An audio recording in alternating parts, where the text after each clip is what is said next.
Assalamualaikum warahmatullahi wabarakatuh. Alhamdulillah nahmaduhu wa nasta'inuhu wa nastahdihi wa nastaghfiruhu wa na'udzu billahi min shururi anfusina wa min sayyiati a'malina. Man yahdihillahu fala mudilla lahu wa man yudlil fala hadiya lahu. Asyhadu an la ilaha illallah wahdahu la syarika lahu. Asyhadu anna sayyidana Muhammadan 'abduhu wa rasuluh. اللهم صل وسلم وبارك على سيدنا محمد الفاتح لما أغلق والخاتم لما سبق ناصر الحق بالحق والهدي إلى صراطك المستقيم صلى الله عليه وعلى آله وأصحابه حق قدره ومقداره العظيم. اللهم نور بالكتاب بصري وأطلق بلساني واشرح به صدري واستعمل به جسدي بحولك وقوتك فإنه لا حول ولا قوة إلا بك. سبحانك لا علم لنا إلا ما علمتنا إنك أنت العليم الحكيم ولا حول ولا قوة إلا بالله العلي العظيم. أما بعد. Alhamdulillah, pada malam ini kita sambung pengajian kitab Musalli.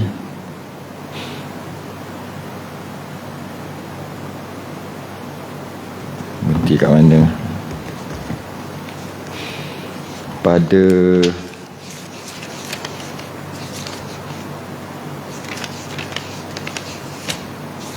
mana?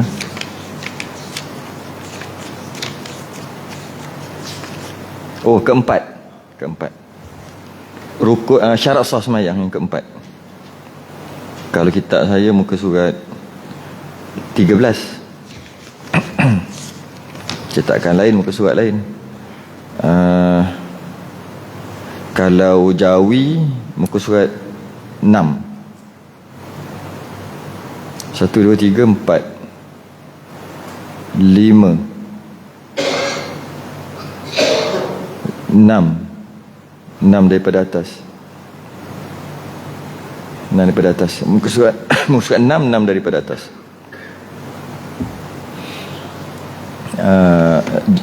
Rumi muka surat 13.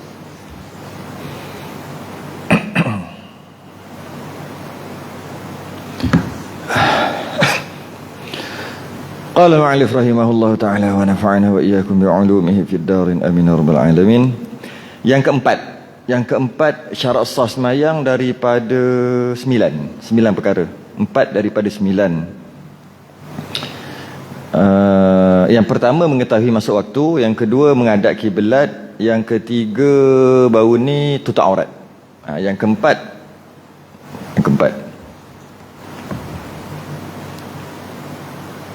Qala al-mu'allif rahimahullahu ta'ala wa nafa'ana wa iyyakum bi'ulumi fid darin amin ya rabbal alamin. Yang keempat, mengetahui ia akan kaifiat sembahyang. Mengetahui ia, orang yang sembahyang tu, kaifiat, cara sembahyang. Kaifiat tu cara sembahyang. Dia kena tahulah cara sembahyang tu. Kalau dia tak tahu, tak sah. Dia kena tahu cara sembahyang. Maksud cara sembahyang tu berdirinya, rukuk, i'tidal, dia tahu cara-cara dia. Dia tahu cara-cara sembahyang tu. Kalau dia tak tahu cara sembahyang, maka tak sah secara umumnya. Seperti bahawa diketahui akan fardunya dan dibezakan dia daripada sunatnya.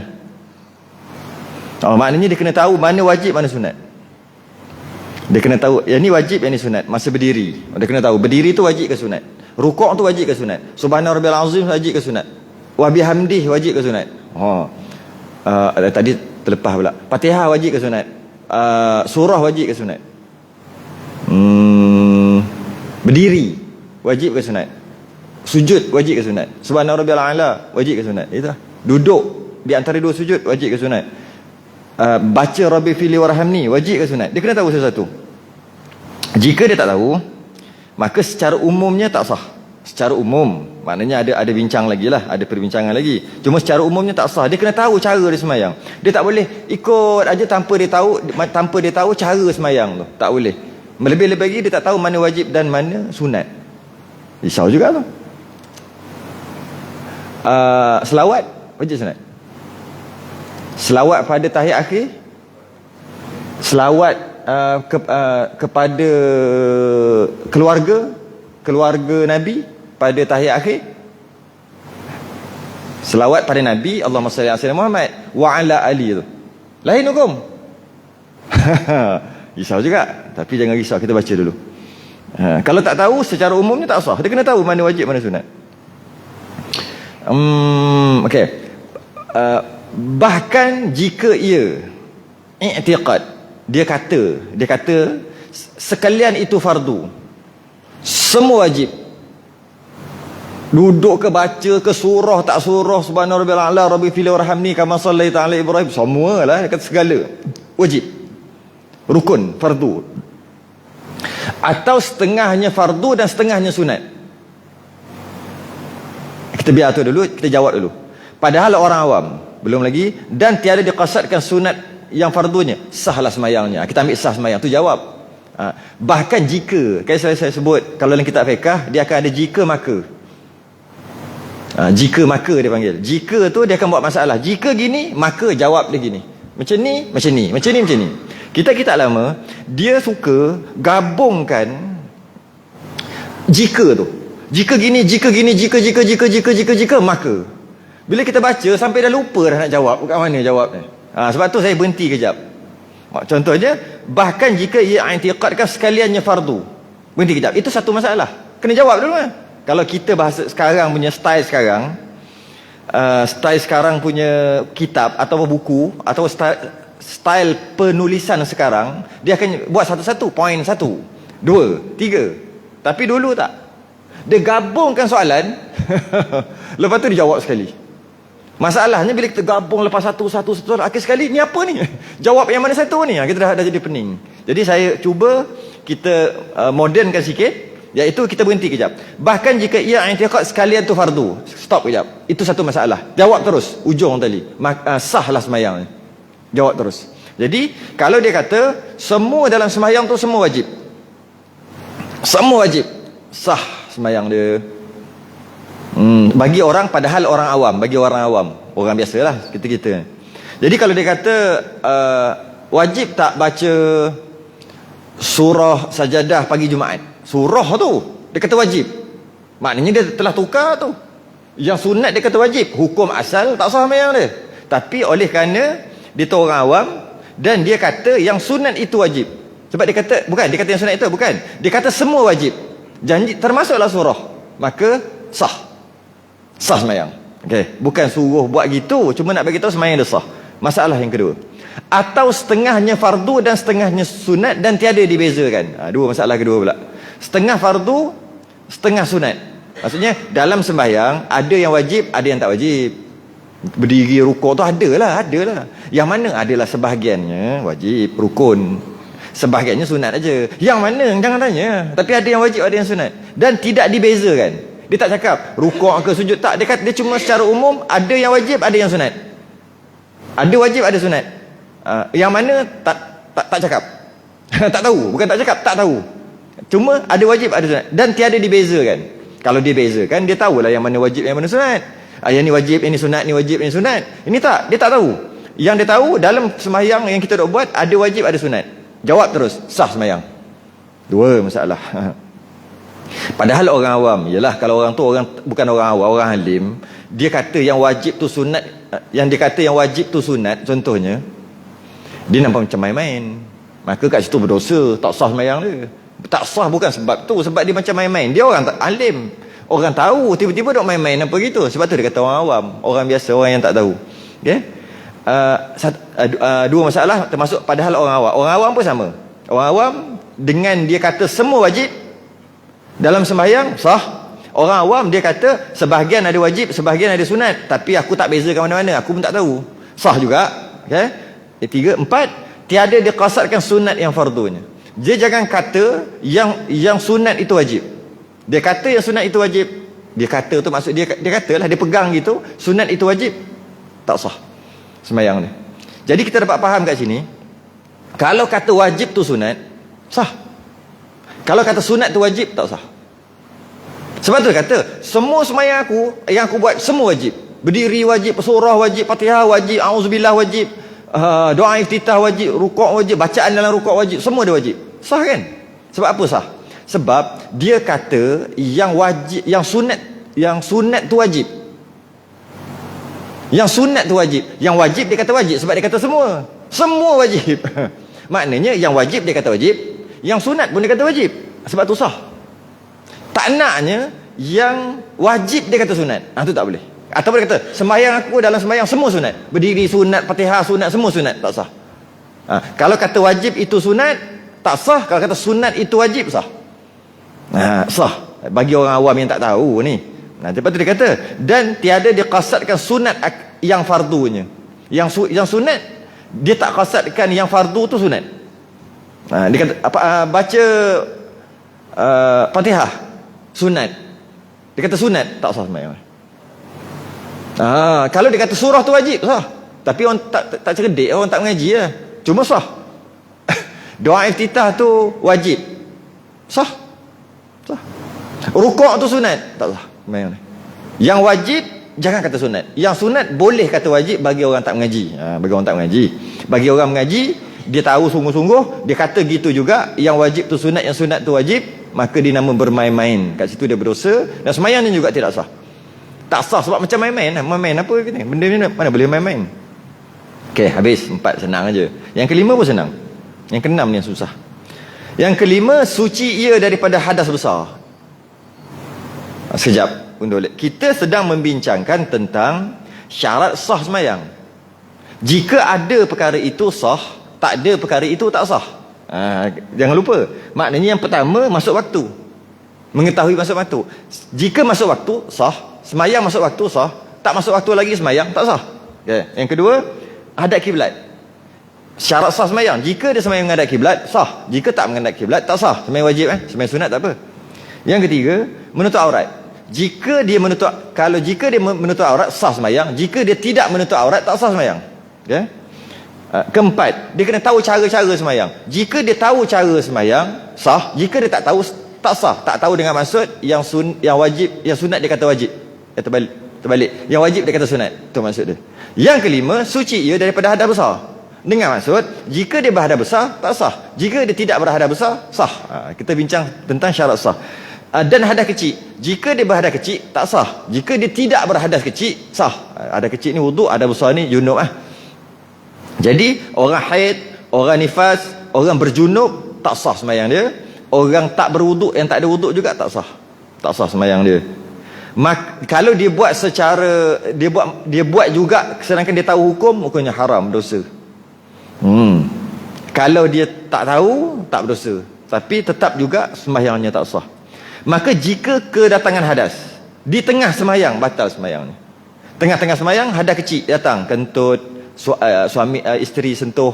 Kalau isteri suami sentuh, tak perasan ke apa. Kedatangan hadas kecil, apa lagi? Kentut takkan dia nak sentuh kemaluan kot tengah-tengah sembahyang. Tak pelik lah contoh tu. Kalau katalah gata-gata garu perang Allah terkena, tapak tangan kena, maka batal wuduk, batal sembahyang. Kentut, buang yang kecil, buang yang besar, mana terbuang lah. Ada kecil ataupun ada besar. Ini pelik tengah sembahyang pun ada besar, pelik. Kalau katalah jadi juga, macam mana, manja sangat ke apa ke, pening ke apa ke, berada besar ketika sembahyang, maka batal sembahyang. Ini mudah yang kelima. Yang keenam, ini yang susah sikit. Nampak pendek tapi sebenarnya pendek apa, panjang. Panjang. Yang keenam, maknanya yang keenam, suci ia daripada najis yang tiada dimaafkan. Jadi kita dapat faham, jika ada najis tak sah sembahyang. Jika tak ada najis baru sah. Tu lah. Cuma pengarang dia tulis ringkas dan dia kata suci ia daripada najis yang tiada dimaafkan. Suci daripada najis yang tiada dimaafkan. Suci daripada najis yang tak dimaafkan. Automatik dapat faham satu benda lagi. Apa? Ada najis yang dimaaf, ada najis yang tak dimaaf. Automatik ya. Sebab dia kata suci ia daripada najis yang tiada dimaafkan. Jika dekat tengah sembahyang tiba-tiba ada najis yang tidak dimaafkan, najis yang tidak dimaafkan, tak sah sembahyang dah. Tapi kalau ada najis yang dimaafkan, sah lah. Cuma dia tak bagi tahu, tapi kita boleh faham gitu lah. Kalau janji nak kat badan ada najis, di tengah semayang kena najis, tak sah. Patutnya kata gitu. Jika ada najis ketika sembahyang, jika ada najis ketika sembahyang, maka tak sah. Mudah je. Nabi ni tak. Jika ada najis ketika sembahyang, tapi najis tu yang tak maaf, baru tak sah. Kalau maaf sah. Jadi panjang cerita, kita terpaksa membahaskan tentang najis yang dimaaf dengan najis yang tak dimaaf pula. Ni hebatnya pengarang kita. Dia tulis cek-cek je. Kalau kita baca je. Tapi orang yang mengajar ni terpaksa terangkan balik. Habis dia kata, kalau saya baca, suci, nak semayang kena suci daripada najis yang tidak dimaafkan ya. Kalau najis yang dimaafkan tak apa. Kalau najis yang tak dimaafkan tak sah lah. Okey, pada tubuhnya, dekat badan, boleh je sambung terus. Tapi faham betul-betul tak apa benda najis yang dimaaf dengan najis yang tak dimaaf? Tak faham. Jadi pengarang ni pandai. Dia buat kitab dia nipis kan. Tapi terangnya berjam-jam. Sebab apa? Sebab dia cerdik. Dia kata, Allah, aku je semua nak pandai mengajar orang mengajar lah. Aku semua nak tulis. Kalau tulis semua jadi tebal ni kitab. Confirm lah. Kitab Musalli jadi tebal ni. Sebab semua nak beritahu. Jadi pandai-pandai yang mengajar. Sebab tu kadang-kadang kita mengaji Musalli. Saya mengaji Musalli 15 kali. Daripada umur 13. 15 kali. Setiap mengaji dengan guru yang berbeza. Lain semua. Lain bukan lain hukum. Hukum sama je. Lain penerangan tu. Pendetilan tu lain. Sebab tu kata Allah dah habis khatam kita ni. Tak payah belajar lah. Tak. Saya belajar kitab Musalli 15 kali belajar. Daripada umur 13 sampai 6 tahun lepas. 6 tahun lepas yang kali ke-15 tu lah. 6 tahun lepas. Setiap kali satu beza. Belajar untuk guru Patani ni. Dia karang syarah kepada Muyatul Musalli. Syarah dia memang tebal ni. Dia baca. Dia baca aja. Baca. Sebab apa? Sebab nak detail tengok kitab syarah aku yang tebal tu. Kalau kitab ni baca je lah. Jadi sekarang ni terpaksa terang lebih. Terpaksa. Kerana kalau tidak kita hanya faham dekat badan tak boleh ada najis ketika semayang. Tu je. Tak mau lah. Habis tu yang tiada dimaafkan tu nak lupakan je. Satu lagi, bila dia kata yang tiada dimaafkan, maknanya ada yang dimaafkan. Yang dimaafkan tu tak nak tahu. Mesti nak tahu. Jadi panjang. Baik. Najis kita tahu ada 3. Mughallazah, mutawassitah, mukhaffafah. Ini bukan tak ada kena-mengena dalam ini ceritalah. Sebab bila sebut najis, 3-3 ni memang najis.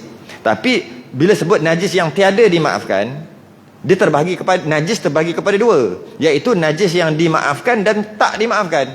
Yang mughallazah tadi kategori dia. Anjing babi kan, najis yang paling banyak mutawassitah. Lepas tu najis mukhaffafah yang kanak-kanak lelaki umur 2 tahun tak makan apa-apa selain daripada susu ibu je.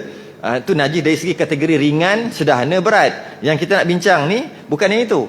Nak bincang tentang 2 jenis najis. Najis terbahagi kepada 2, iaitu ada najis yang dimaaf, ada najis yang tak dimaaf. Kalau detailkan lagi, saya tak detailkan, saya cuma nak bagi tahu luaran aja. Maksudnya najis mughallazah terbahagi kepada 2 pula. Najis terbahagi kepada 3. Pertama mughallazah. Mughallazah ada bagi 2, iaitu najis yang dimaafkan dan tak dimaafkan. Oh, mughallazah pun ada maaf. Ada. Kita akan masuk nanti, tapi saya sebut dulu. Dia babi duk main kat situ. Dia main kat tanah tu, gitulah, kubang gitu gini. Kita naik motor, kena debu dia. Dia maaf. Mughallazah tu. Tu contoh. Padahal mughallazah. Okey. Najis najis ada 3. Salah satunya mughallazah. Mughallazah terbagi kepada 2. Dimaaf tak dimaaf. Mutawassitah yang kedua, najis mutawassitah, najis pertengahan, terbagi kepada 2. Dimaaf tak dimaaf. Najis mukhaffafah, dimaaf tak maaf. Maknanya jadi 6. Setiap najis tu. Najis yang dimaafkan pula, najis yang dimaaf dengan tak dimaaf. Okay? Ada 2. Najis yang dimaafkan, najis yang tak dimaafkan. Najis yang dimaafkan pula, najis yang tak dimaafkan tu kita biar dulu. Najis yang dimaafkan pula terbahagi banyak. Bahagi lagi. Saya ulang balik. 3 najis. Mughallazah terbagi kepada 2, dimaaf tak dimaaf. Mutawassitah dimaaf tak maaf, terbagi 2. Mukhaffafah dimaaf tak maaf. Najis yang dimaaf tak maaf tu, najis yang dimaaf terbahagi kepada banyak lagi. Okey, najis yang dimaafkan pada air, najis yang dimaafkan pada makan, najis yang dimaafkan pada solat. Ni yang nak bincang.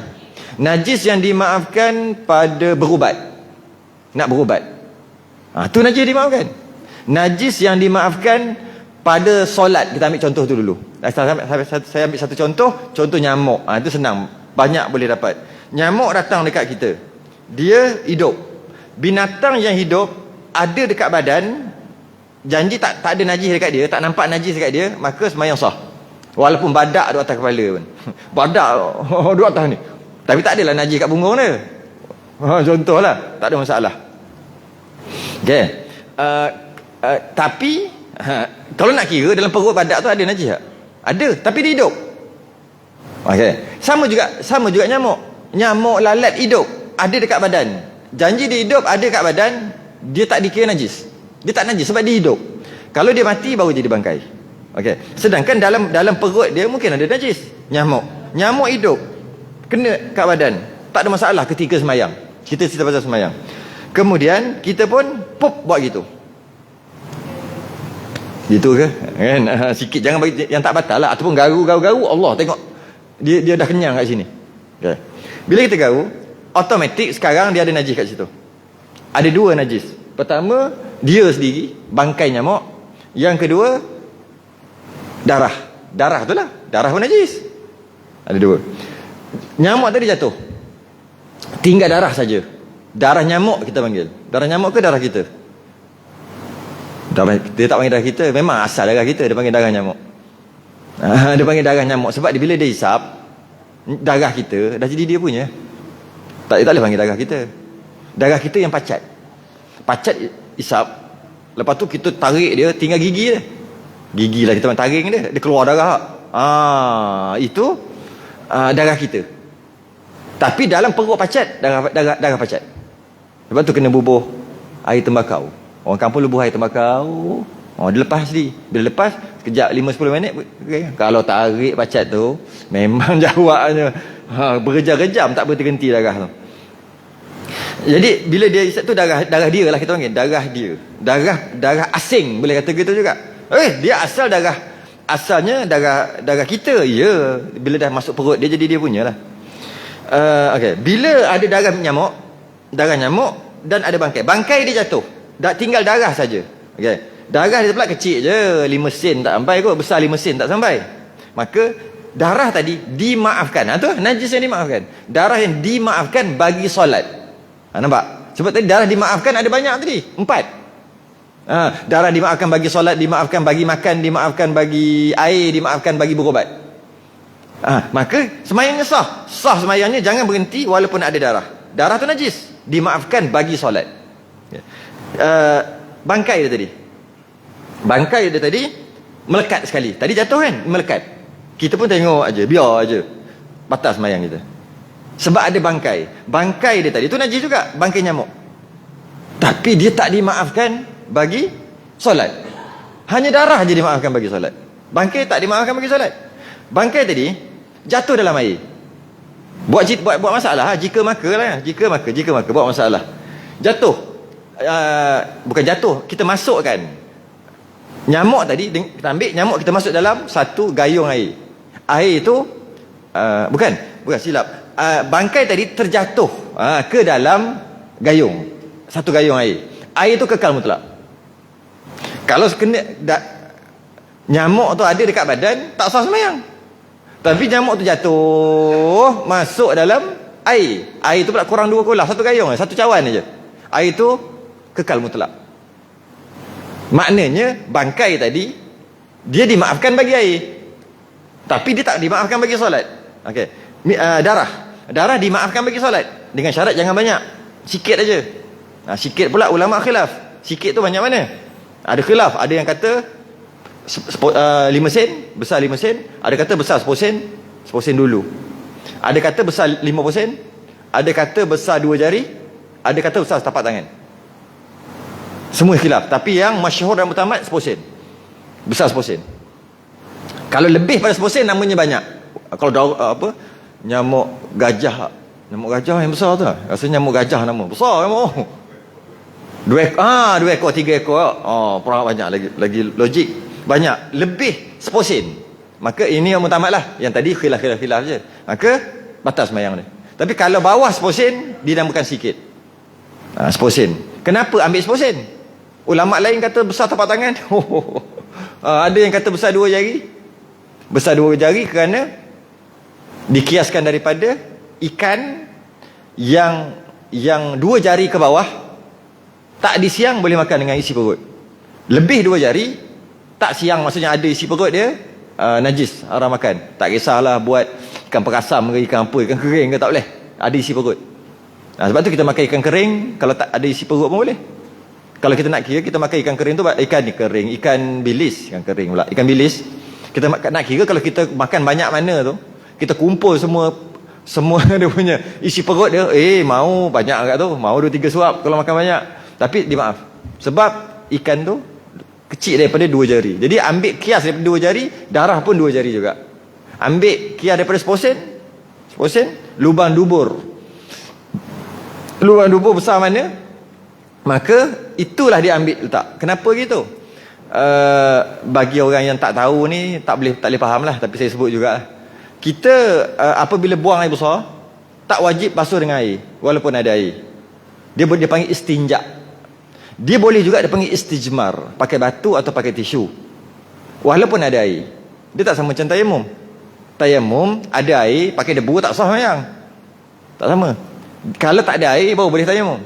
Tapi dia panggil istinja, tak wajib pakai air. Tak wajib. Ada air berlambak-lambak pun boleh je, nak pakai tisu, nak pakai batu, boleh. Tapi kenapa buat gitu? Tak apalah, cuma nak bagi tahu hukum boleh. Dia pilihan, option. Dia berbeza dengan tayamum. Tayamum bukan pilihan. Mesti tak ada air baru boleh tayamum pakai debu. Tapi istinja, buang air besar, basuh dengan air, itu yang terbaik. Tapi dia adalah pilihan yang terbaik. Nak pakai tisu pun boleh, nak pakai batu pun boleh. Itu saya kata, ini kena masuk bab tu lah nanti. Dia nak bagi tahu dulu. Jadi bila dia pakai tisu, dia sapu 3 kali, dah tak ada kesan-kesan, cukup syarat-syarat, panjang syaratnya, maka dia ambil wuduk, tak basuh lah, terus sembahyang sah. Sekejap lagi kita akan bincang waktu kalau sempat. Sah sembahyang walaupun tak basuh berak. Tapi kalau nak kira, sebenarnya ada tak tinggal kesan-kesan? Ada, yang mana kesan tadi tu tak boleh hilang melainkan dengan air je. Pakai tisu, pakai batu, macam mana sangat? Jadi dia akan ada kesan yang mana kesan dia panggil kesan yang tak boleh hilang melainkan dengan air. Maka kesan itu dimaaf. Sembahyang boleh, bau busuk-busuk, okey, kesan dimaaf. Okey, besar mana dubur yang dimaaf? Besar tu. Maka betul besar mana? Besar 10 sen. Maka dimaaf dari segi najis dok keluar pun maaf. Darah, nak cerita pasal darah. Darah tu diambil 10 sen juga. Kalau tempat keluar najis tu dimaaf, besar darah tu pun 10 sen. 10 sen tu besar dubur lah. Tak tahulah ada orang dubur besar 50 sen ke apa. Tak tahulah. Itu apa buah hasil apa. Tapi normalnya yang keripuk tu 10 sen lah.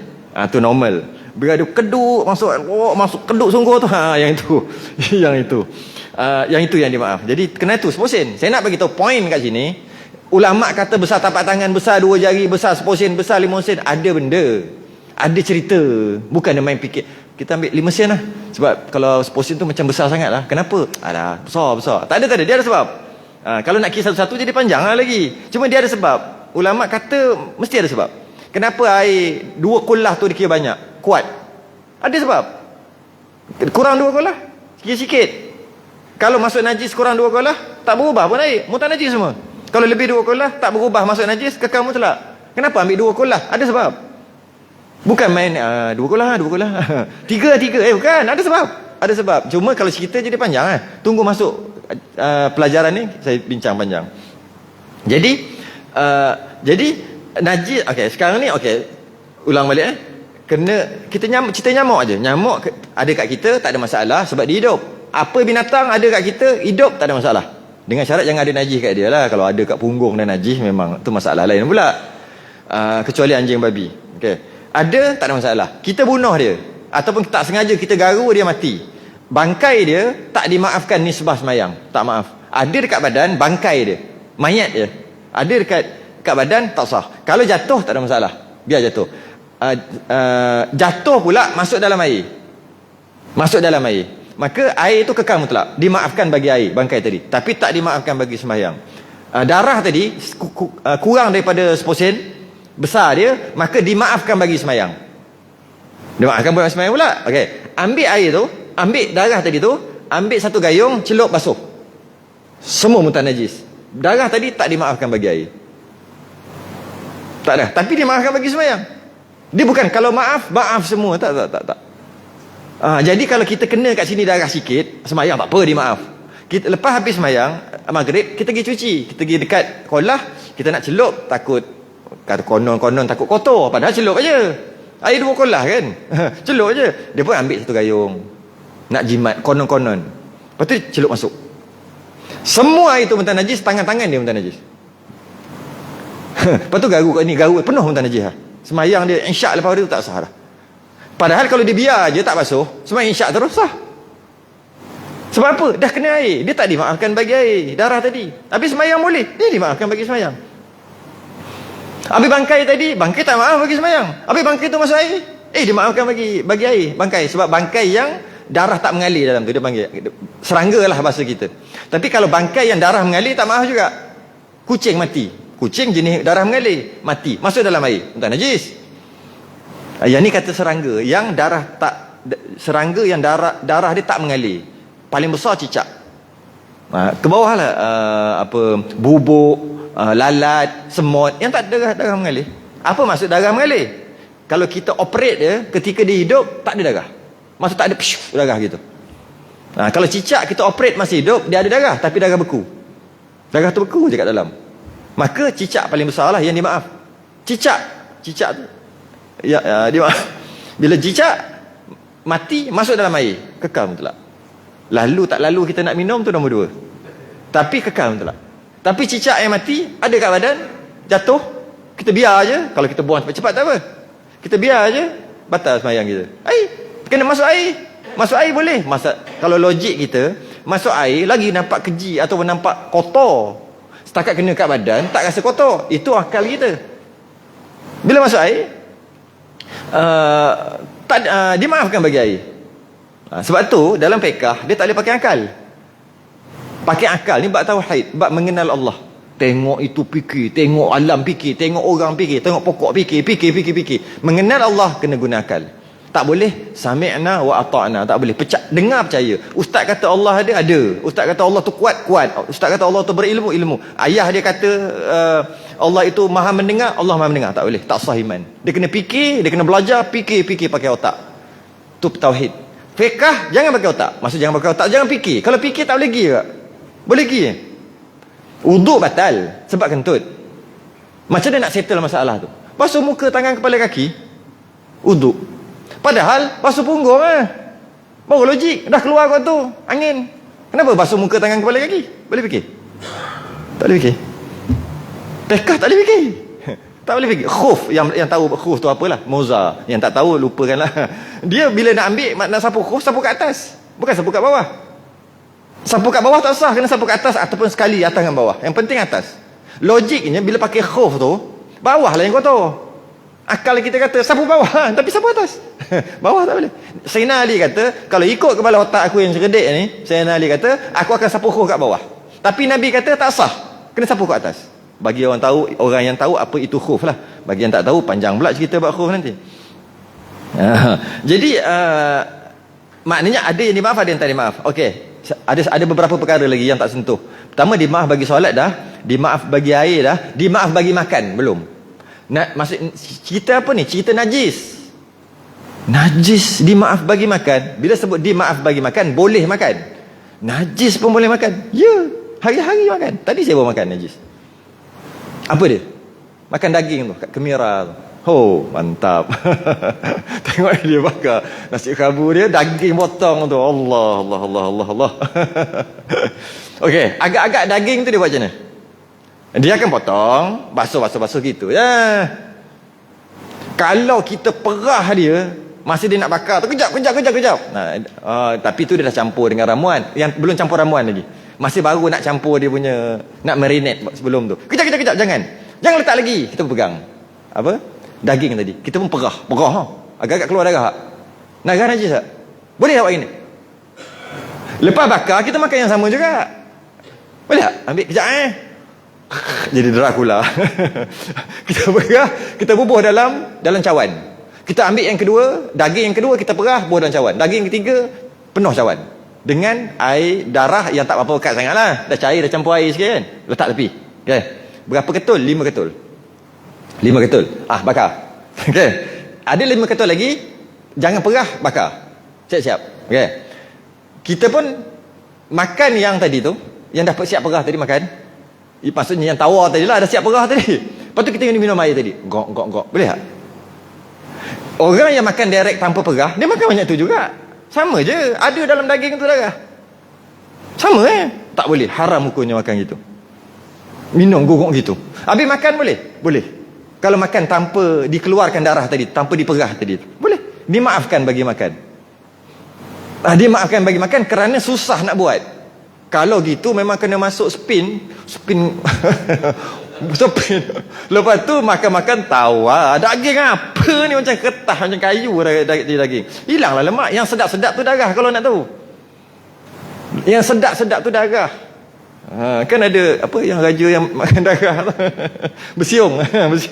Yang sedap-sedap tu darah. Kalau kawan dengan chef orang kapir lah, chef orang putih apa, dia ada campur darah tertentu. Sikit.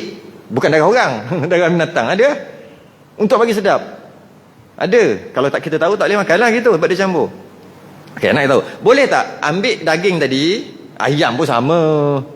Cuma ayam susah sikit nak perah, tapi ada dalam tu. Dia tak basuh sampai putih sebelum masak.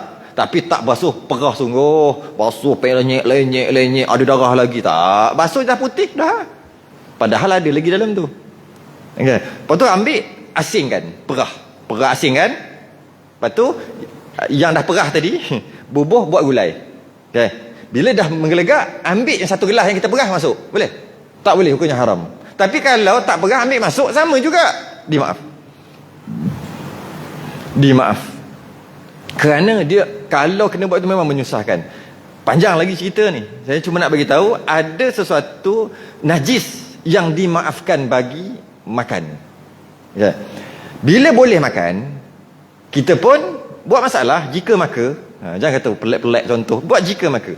Masa nak goreng daging yang masuk tadi, kalau perah yang ada darah tadi, kejap. Kita ambil, kita picit ramah daging tu dekat baju kita. Merah-merah sikit lah ada. Tak, goreng. Boleh tak buat semayang? Tak boleh. Tak dimaaf bagi semayang. Habis makan boleh. Dimaafkan bagi makan. Itu contoh-contoh pelik lah. Nak bagi faham je contoh-contoh tu. Jadi menimbul satu persoalan. Boleh tak kalau kita makan kari, tak lama lagi ni korban ni, kita makan sop daging yang mana kita tahu masa masak geluk tu lagi banyak darah dia tolak keluar. Confirm panas, haba tolak dia akan keluar, campur dengan kuah, campur dengan kari kita.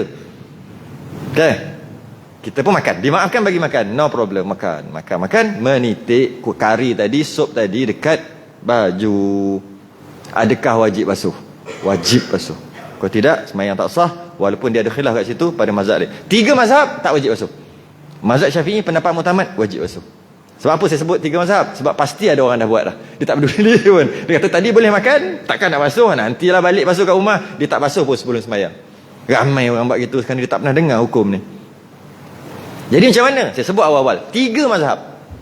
Mazhab Hanafi, Maliki, Hanbali kata tak payah basuh pun, dimaafkan bagi makan, kena baju pun maaf juga, bagi semayang pun maaf juga. Mazhab Syafi'i tidak, tak maaf. Bila dia luas, lega lah sikit. Benda duk amal, kalau benda tak amal tak sebut lah. Benda kita duk amal duk buat, kena cakap lah khilaf tu. Sebab fiqh ni dia khilaf, dia banyak khilaf. Dan kita tak boleh macam duk kerah dengan satu sangat. Kita memang kena guna satu mazhab. Sebab tu dekat Malaysia ni mazhab Syafi'i. Tapi bila terkepit macam ni, terkepit, dia akan luas tu fiqh. Dia panggil kaedah dia macam ni, idza dhaqal amru ittasa'a. Bila dalam satu-satu pekerjaan ibadah kita, sesuatu agama kita tersepit, maka dia luas. Tapi kalau dah luas, jangan luas terus, sempit balik. Dah tak ada masalah, sempit balik. Bila sempit, terkepit, luas balik. Jika ada pendapat-pendapat lain, mazhab lain. Lepas tu jangan terus saja, tak boleh, kepit balik. Sempitkan balik. Asal mazhab ni sempit dulu. Bila terkepit, macam kita pergi Mekah kan, pergi Mekah sentuh laki perempuan, kenapa boleh pula, kenapa tak batal wudu? Kat rumah berani buat. Tak adalah pegang perempuan, isteri lah senang. Nak pergi semayang bang, salam, berani buat, sentuh. Lepas tu tak ambil wudu semayang, tak berani. Tapi kat Mekah, bila terpijak kaki perempuan pijak kaki lelaki, geng Syiah duk langgar, geng Iran tu duk kuat tu, duk langgar pijak habis kena, kita ambil wudu balik tak? Tak apa, mazhab lain ada. Boleh pula, buatlah kat rumah kalau berani. Tak berani, sebab apa? Kat rumah ada masalah apa, tak terkepit pun, kenapa pula nak luas? Tu kaedah yang betul. Tak terkepit lah. Tak terkepit dekat Mekah. Kalau nak pergi ambil wuduk, kalau dulu orang kata dulu senang, sekarang kena pergi berjalan, baru habis ambil wuduk, datang balik baru langkah geng-geng Syiah langgar lagi. Pergi balik lama kali, malah aku jadi itu pula. Jadi sebab dah terkepit. Kita pula ada waktu tertentu di Mekah berapa hari, maka dah luas. Tapi bila dah luas, jangan terus luar sampai buat kat rumah balik. Kat Mekah itu buat, kat rumah pun buat lah. Tak boleh, dia akan kepit balik. Itu kaedah matang dalam berfiqh dipanggil. Matang. Okey, last sekali. Berubat dengan najis. Kan dimaafkan 4. Dimaafkan bagi semayang, dimaafkan bagi makan dah settle, dimaafkan bagi solat, dimaafkan bagi air dah settle, dimaafkan bagi berubat. Maksud dimaafkan bagi berubat adalah kadang-kadang kita boleh berubat dengan najis dengan satu syaratnya tak ada ubat lain. Macam dulu insulin. Tahu insulin apa dulu? Babi beri injek dulu. Saya tak ingatlah dulu tu berapa puluh tahun lepas. Baru je ada lembu ni, baru je insulin. Semua babi. Kadang-kadang nak pergi Mekah tau, injek babi tau. Sebelum tawaf nak buat macam mana? Tak ada ubat lain. Boleh berubat? Boleh. Sebab tak ada ubat lain. Cuma memalukan lah. Saintis Islam mana? Bajet yang duk keluar mana? Sampai tak ada bajet sangat nak buat kajian untuk lembu ke apa yang halal ni. Sampai kena guna babi bertahun-tahun ni. Baru je berapa? 30 tahun lah. Yang ada macam lembu ni lah. Ataupun binatang yang halal. Lama dah. Berpuluh-puluh, malah beratus tahun dah guna babi ni. Apa cerita ni? Kata saintis Islam ramai sangat. Mana ni? Bajet dah keluar banyak sangat. Mana bajet? Contoh lah. Tapi sekarang dah ada, settle lah. Cuma nak beritahu dulu. Berobat dengan najis boleh dengan syarat jika tak ada ubat yang mujarab yang halal. Jadi bab boleh berubat walaupun dia dimaafkan berubat.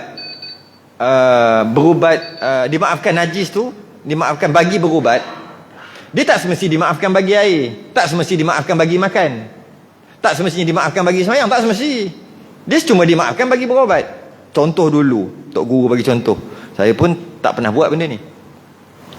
Sakit mata merah tu, mata yang berjangkit tu. Ambil ni, tak kat mata orang tu berjangkit merah balik. Apa? Penyakit apa tak nama, tapi penyakit mata merah tu lah. Macam nak ubat sekarang pakai air lah apa-apa kan. Dulu dalam 100 tahun dulu lebih kurang. Tok nenek kita dulu buat macam mana tau? Dia ambil air kencing. Dia kencing, ambil air kencing, titiklah mata. Air kencing sendiri maka dibuat kajian, rupanya dalam air kencing tu ada benda-benda lah, zinc tak zinc apa macam tu lah. Tak tahulah zinc ke asbestos ke apa ke. Ada benda-benda dalam tu. Maksudnya ada bukan zat apa dia panggil, ada tu yang mana dia memang boleh ubat benda tu. Tapi nak pakai itu je, tapi kena hancing masuk dalam mata. Nak yang itu je. Tapi tak tahu macam mana orang tua dulu boleh dapat petua tu. Hebat orang dulu. Ambil, bubuh dalam mata. Pap. Kan? Mungkin sehari 2 hari, elok lah. Penyakit mata tu. Soalannya, dimaaf ke? Maaf sebab tak ada ubat lain. Nak pakai apa? Tak ada ubat lain.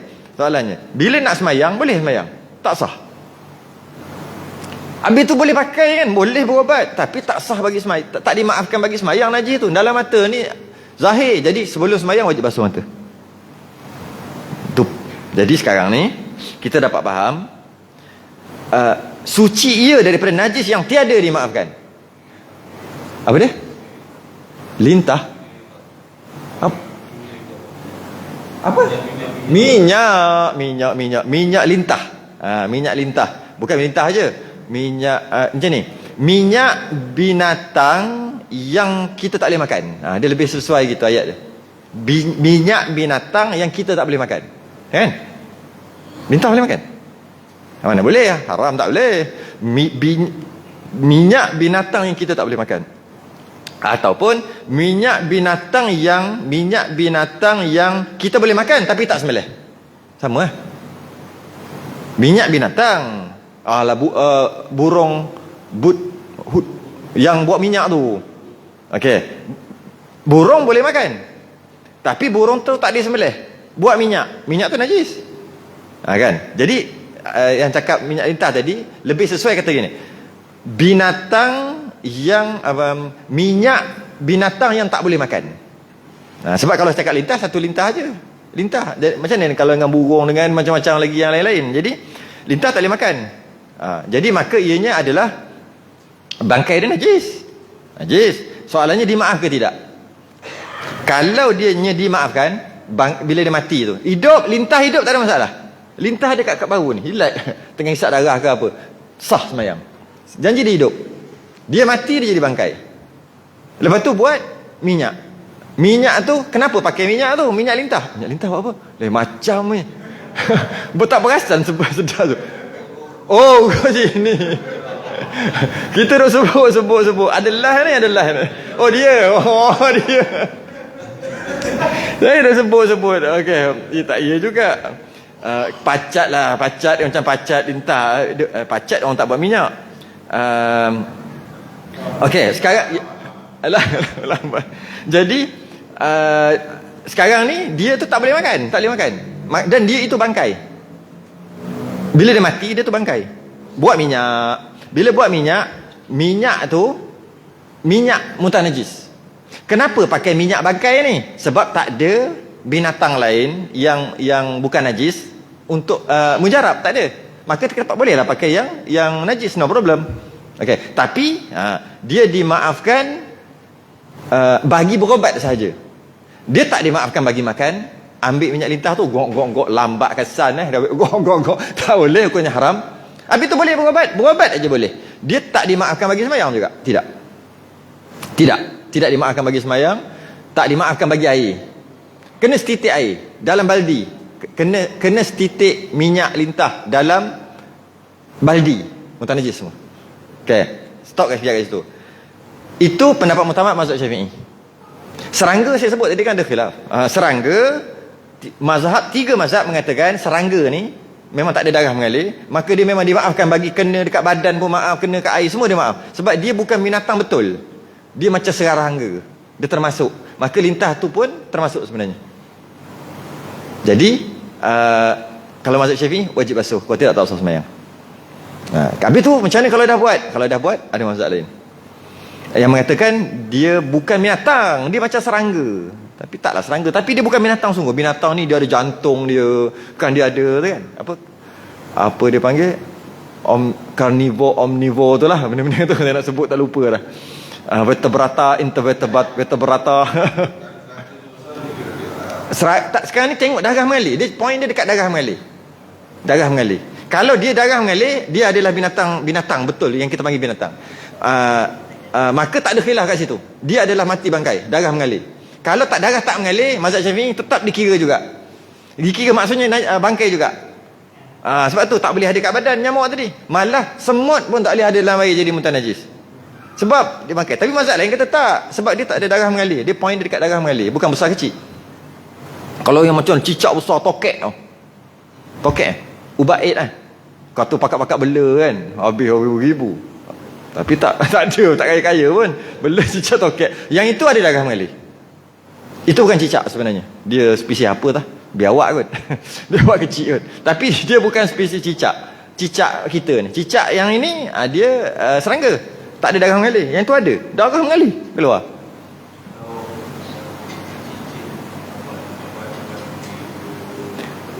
Daripada batu tu, daripada point dia batu tu kan, daripada haiwan. Yang saya pernah tengok tanduk sumbu, pernah tengok. Haiwan apa lagi boleh buat? Taring. Gigi taring tangan harimau kan. Nak beritahu aku lawan harimau kan. Ni buktinya. Bukan batu aja. Kadang-kadang dia tak buat batu pun. Dia buat apa? Gantung buat kita digantung dekat pinggang. Ada je lah khasiat-khasiat yang dia kata. Wallahualam lah betul tak betul. Bagi kuat lah apalah ikat kat pinggang. Ya kuat. Tak tahulah. Ada yang pakai macam ni. Maknanya soalannya yang lebih umum macam ni. Binatang punya tulang, sumbu, gigi, tanduk tu yang bukan daging kulit ni bukan. Dia tak ada darah kat situ. Tak ada darah. Tak ada kuku, tak ada darah dalam tu. Adakah dimaafkan bagi sembahyang? Tu soalan. Sebab kalau dari segi pakai nak pakai pun tai ayam nak pakai pegang tai ayam tak masalah. Cuma cerita pasal kau buat apa pegang? Nak makan haram. Nak sembahyang tak sah. Jadi kalau setakat letak najis, kalau kata ianya najis, letak najis kat tangan, no problem. Masalahnya nak sembahyang, tu je.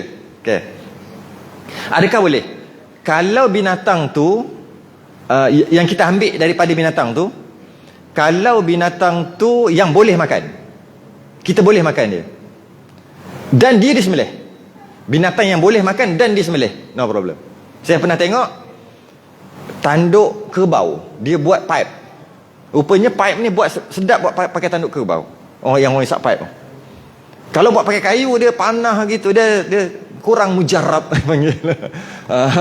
Tapi kalau pakai tanduk kerbau, tanduk lembu pun boleh, tanduk kerbau. Dia punya sedap. Macam tu sengit mulut. Pakai tanduk kerbau. Saya tanya, ambil kat mana kerbau? Dia kata yang ini banyak. Ni toke buat ni. Buat pipe. Yang ini korban punya tak apa, dia kata yang ini ada orang bagi ni, dia ambil kat mana? Ini beli dengan orang kafir ada juga yang beli tanduk tu. Bila saya sebut tanduk termasuklah sumbu, gigi, kuku, adik-adik dia tu semua tu. Buat yang ini tak boleh pakai, ni tak boleh pakai sebab dia orang tak sembelih. Walaupun binatang boleh makan tapi tak sembelih binatang tu, maka najis semua. Dia najis, daging najis, bulu najis, bulu memang sumbu najis, semua najis. Tapi kalau sembelih binatang yang boleh makan, sembelih, maka boleh pakai.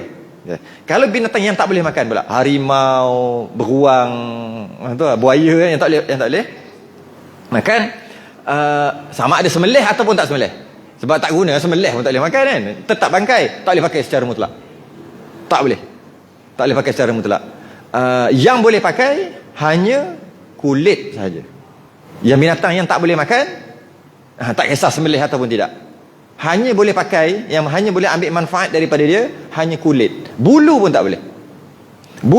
Saya pernah tengok bulu dia kulit harimau tapi ada bulu sekali.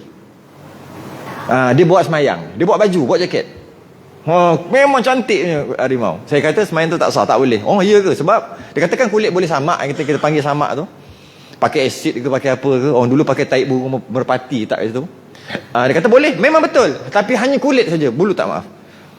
Bulu dia maaf, ada 2-3, tinggal sikit-sikit tu dia maaf. Maka yang binatang yang tak boleh makan, yang boleh ambil manfaat hanya kulit saja, setelah dibuang lendir-lendir, daging-daging semua sahaja. Bulu pun tak boleh. Binatang yang boleh makan dan sembelih. Okey, binatang boleh makan dan sembelih. Kita ambil contoh rusa ke, kijang ke, nak ambil boleh makan dan sembelih. Kulit dia no problem, tak najis, boleh bawa sembahyang. Bulu dia pun boleh sebab sembelih tadi. Tapi kalau kijang ke rusa ke mati, tak sembelih, tak tahu dah mati, hanya boleh pakai kulit aja, bulu tak boleh.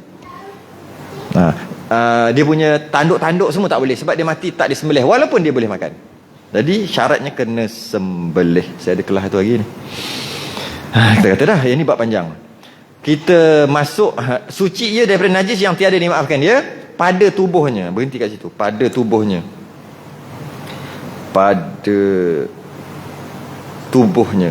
Situ. Wallahu a'lam. Allah, 15 minit lagi. Kita sudahi dengan tasbih kafarah dan suratul subhanakallah. Asyhadu an la ilaha illa anta astaghfiruka wa atubu ilaik. Alladzina amanu wa 'amilus salihati wa tawassaw. Assalamualaikum warahmatullahi wabarakatuh.